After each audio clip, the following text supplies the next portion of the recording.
हे guys morning. So आज आपण स्टार्ट करतोय एका मोठ्या महत्त्वाच्या टॉपिकवरती आपला व्लॉग. तो आहे फर्टिलायझर म्हणजेच घरगुती कंपोस्ट, घरगुती सेंद्रिय खत.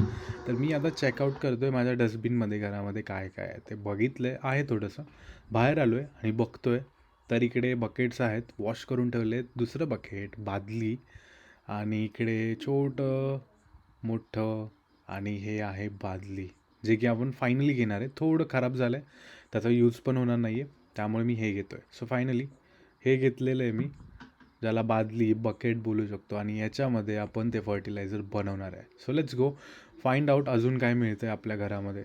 सो गजरा आहे, ज्याचे फुलं आपण यूज करू शकतो, आणि हे घेऊन आपण स्टार्ट करूयात आपलं फर्टिलायझर होममेड करायला. सो याच्यानंतर फास्टली मी घेतले ग्लव्स, जे की खूप यूजफुल राहतील. काही खराबी असेल किंवा कीड असते किंवा जे काही जंतू आहेत ते तुमच्या हातापर्यंत आणि हातापासून दुसरीकडे पोटामध्ये जाऊ नयेत म्हणून. So let's go start. Use करायचं हे तुमच्याकडे असेल तर. मी घेतलं आहे बकेट. आता बकेट घेऊन आपण फाइंड आउट करणार आहे आपल्याकडे ड्राय वेस्ट, जो लीव्स आहेत, जे सुका कचरा, म्हणजेच पाला जो आहे झाडाचा पडलेला, तो घ्यायचा आहे. सिलेक्टिव्ह प्लांट्सचाच घ्यायचा आहे जास्त करून. आत्ता मी पेरूचा घेतो आहे. पेरू आहे इथे, फणस आहे थोडासा, आणि बाकी मधुमालती आहे, आंबा आहे. याची सगळी मिक्स सुका सुका कचरा, म्हणजे सुकी सुकी पानं आपण घेतो आहे. हे खूप बेटर ऑप्शन असतो. इकडे पपईचं झाडसुद्धा आहे, तर पपईलासुद्धा सुकलेला कचरा होता, सुकलेला पाला, तोही मी घेतला आहे. फुलं आहेत, गजरा, थोडासा मंदिराचे, लिंबूसुद्धा घेतो आहे, ज्याच्यामध्ये सायट्रिक ॲसिड असतं, जे खूप गरजेचं होईल आपल्यासाठी. काही सोडायचं नाही आहे. लिंबाचा पालासुद्धा घेतला आहे, आणि खूप महत्त्वाचं, जे खूप चांगलंही काम करू शकतं आपल्या कंपोस्टसाठी, ते आहे नीम लीफ, म्हणजेच कडुलिंबाचा पाला. कडुलिंबाचं झाड इथे आहे बॅक साईडला घराच्या मागे, आणि मी शोधात आहे थोडासा, बघतोय आता इथे काय मिळतं आहे. होपफुली थोडाफार पाला तर मिळून जाईल आपल्याला, ॲटलिस्ट 100-200 ग्रॅम. हे खूप वेगळ्या टाईपचं हर्ब असतं, बिकॉज याचा आयुर्वेदामध्ये खूप चांगला असा भाग असतो कडुलिंबाच्या पाल्याचा, कडुलिंबाच्या बडचा, काठीचा. तर हे डेफिनेटली तुम्ही घ्या. नसेल तर अवेलेबल करा. आय मीन कुठे आजूबाजूला झाड असेल तर तिथं घ्या. एक 100 ते 200 ग्रॅम. थोडंसं मला असं ते लांडगे टाईप लागलं, ते मी घेतलं कवरअप करून. इथे थोडासा मला पाला मिळाला आहे, पाला. हे घेऊन आपण पुढे निघतो आता. So finally we are set to go, and खूप सारा पाला मिळाला आहे, जो की गरजेचा आहे आपल्या फर्टिलायझर, कंपोस्ट, सेंद्रिय खतासाठी, जो घरगुती बनणार आहे इझिली, आणि कॉस्ट असणार आहे 0. So let's go for the next procedure.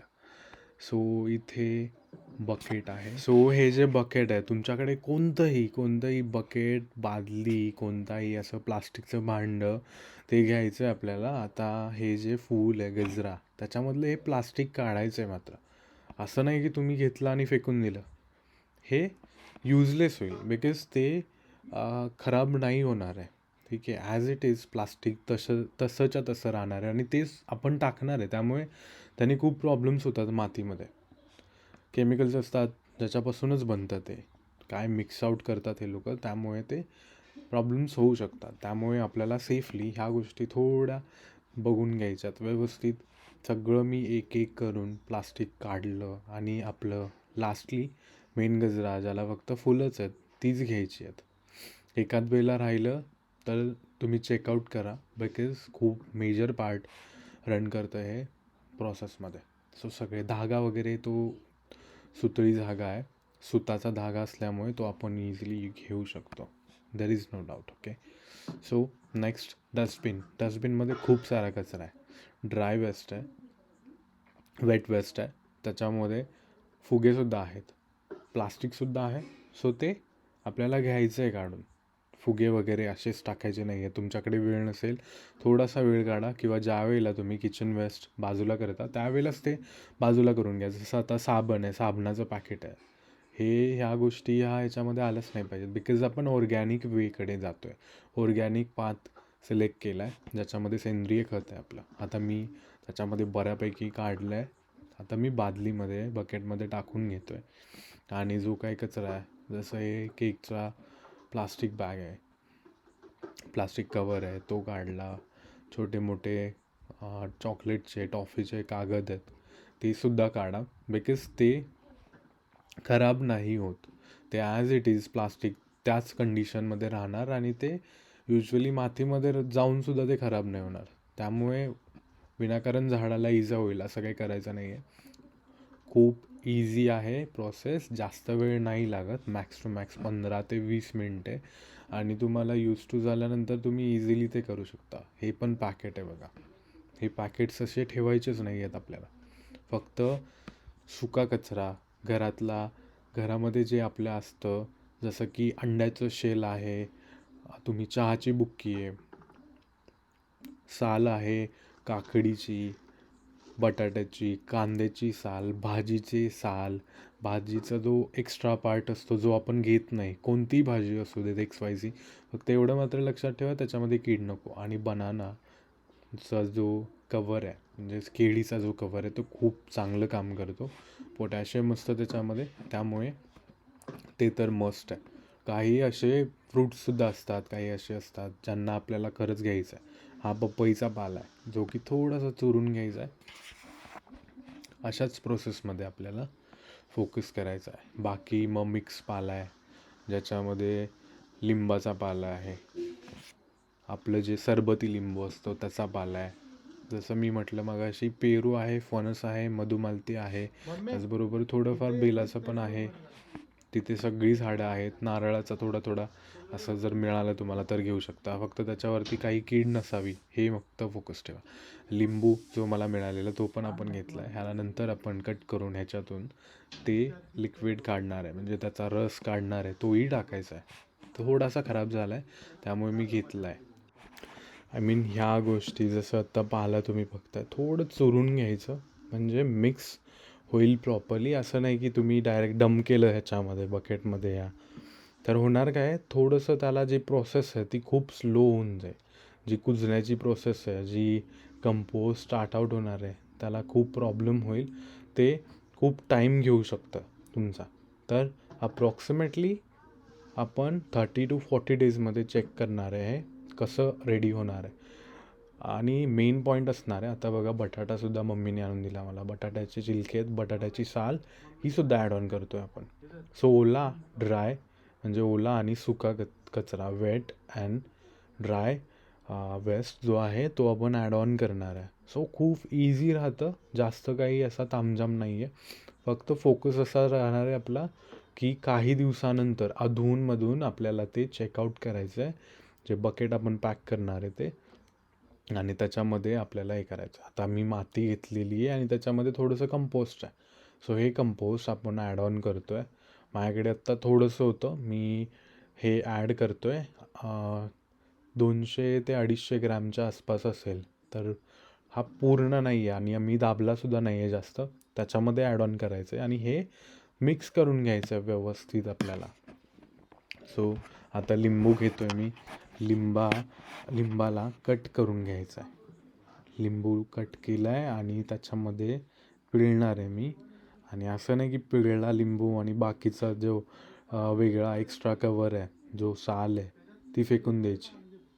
त्याच्यात काही हे नाही आहे, ते ठेवायचं आपल्याला, ॲज इट इज ठेवायचं आपल्याला तसंच. सो बेसिकली ज्या वेळेला तुम्ही ॲड ऑन कराल कचरा वेस्ट जो आहे आपला घरातला, तो डिपेंड राहणार आहे ते त्याच्यावरतीच.